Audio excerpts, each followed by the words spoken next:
Map Pack in some ways is one of our first full direct Halo game projects. We started thinking about what do we want to do for map packs, when do we want to do them. We definitely wanted to pay full service to the universe created in Reach. One big consideration when we were working was how do we fit this to the fiction? All these maps are unique from the story standpoint of being places that are snapshots around the Reach universe as Reach is falling. You're constantly confronted with the fact that there's this beautiful place, but it's not going to be there forever.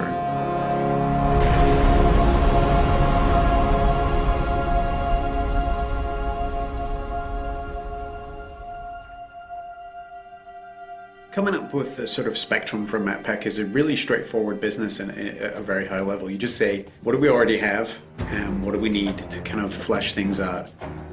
Everyone on the right side is working on super top secret stuff I can't talk about. And then everyone over here is also working on super secret stuff that goes. Certain Affinity, we're an independent developer. It's kind of spread out where we have our down here in Austin, Texas. In little pods. We're about 50 people now. That team has a lot of experience with the engine, a lot of experience with Halo.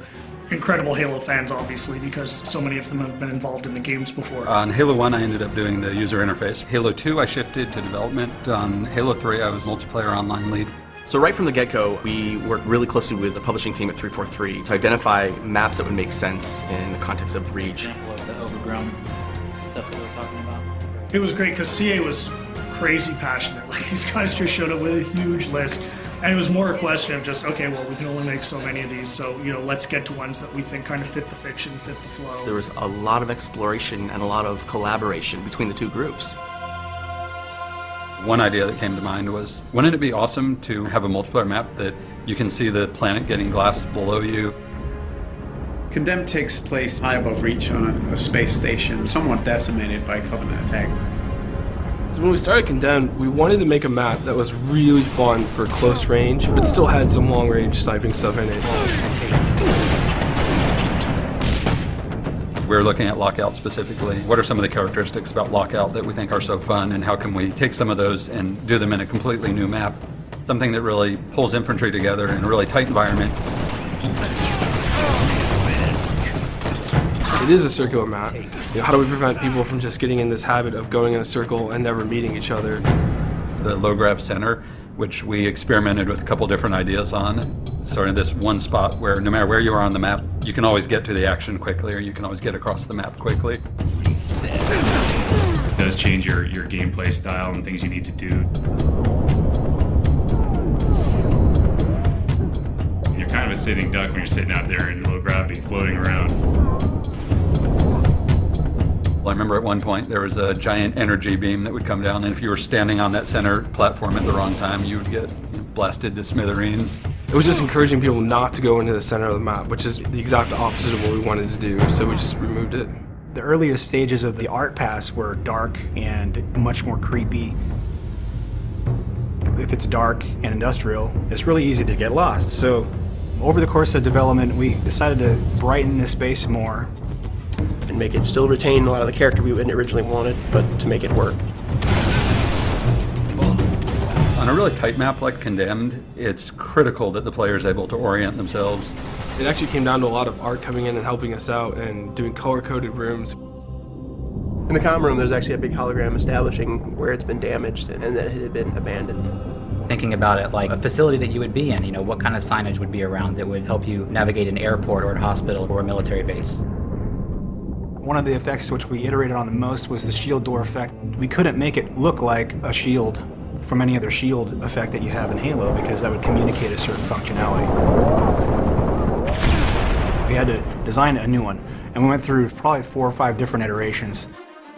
Some were way too strong and way too distorted because people wanted to be able to stand and shoot through the reactor core, so we couldn't do anything that would really obstruct the view. I think it's going to be really fun when people play it the first time and they think they can go their old camping routines with the shield door, and they just get a sticky grenade right in their face and they're going to drop it. At the end, I feel like we have a map which has a lot of mood in each of the spaces and really feels unique, not just in and of itself, but to the rest of all the maps that are within the Halo franchise. We're looking at the story and the fiction And we really want all of our maps to be set in very distinct locales. Highlands is a military training preserve where certainly Spartans did some training. You have the guard tower in the middle, judging the war games. The Pelican crash landed that had a bunch of Spartan 2s on it. The Covenant coming in and glassing the entire planet. The lighting for Highlands was really based around the idea of a forest fire. The closest thing we could come up with to glassing, nearby glassing. In some of the original concepts that we did, we were really going for more of an abandoned training facility. We had vines growing up, the buildings, and lots of overgrown foliage. Originally, the waterfall, which comes down through the middle of the map, flowed over and actually kind of hid the gully where the ghost is in there. While it's very interesting to do that kind of work, it doesn't really line up with the Halo aesthetic. Sometimes it's really good to just go back to a really simple shape and just get players meeting as fast as possible. From the ground up, we wanted to make a giant expanse with bases in it and vehicles in it. What's the flow of the vehicles going to be? How are they going to move across the map? And then how, on top of that, are the infantry going to move? We made it big because we wanted it to be very vehicle focused. One of the reasons I think it works well as objective is you have so many different options to how to get from point A to point B. It's a weird hybrid of Blood Gulch style map kind of as a foundation, but mixed with these much more complex infantry spaces and these tighter spaces and all this verticality. But also having a variety of different locations that you can kind of hide and sneak and kind of make your way through the map and hopefully find the other person before they see you in the sights. Definitely speaks to the Halo of yore.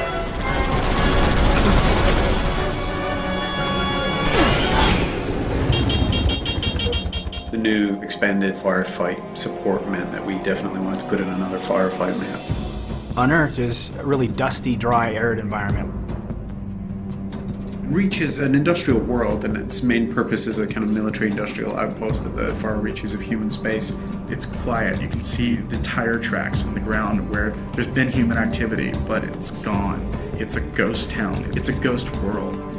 So you're seeing this huge open-cast mining facility with these kind of step plateaus where the minerals are being extracted from the ground. The complex itself is built right next to a meteor impact, so it made unearthing the titanium really easy. Set, start. Creating a firefight map is a very different experience. We have to account for all these different types of AI of all different sizes, of all different movement types. Phantoms come in and supply the enemies to the outer perimeter. Hunters are almost 2 times the size of a player. When you go to put a door in, can this giant hunter fit through it? We really wanted to make a map that would allow people to jetpack from multiple levels. We wanted people to be able to armor lock in hallways and block the AI, get them to have to move and do different things. We cater to a wide variety of playstyles. If you want to do close quarters combat, there's opportunity for that in there. If you want to just get in a vehicle and run havoc and run over, 40, 50, 60 grunts, then you can. They want more vehicle combat in firefight because that just adds a different dynamic than just being a Spartan on foot.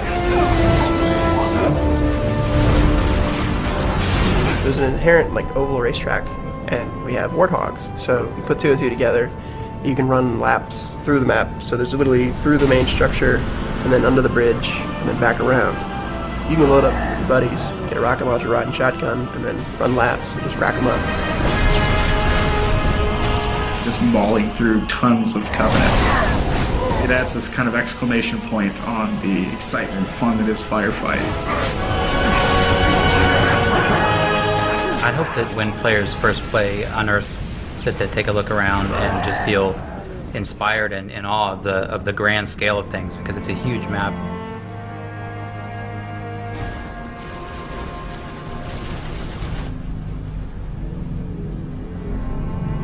Unearthed is the calm before the storm. Highlands is the storm itself, with all the Covenant ships and the glassing that's happening right there on your doorstep. And then with Condemned at the very end, watching it all kind of go up in flames.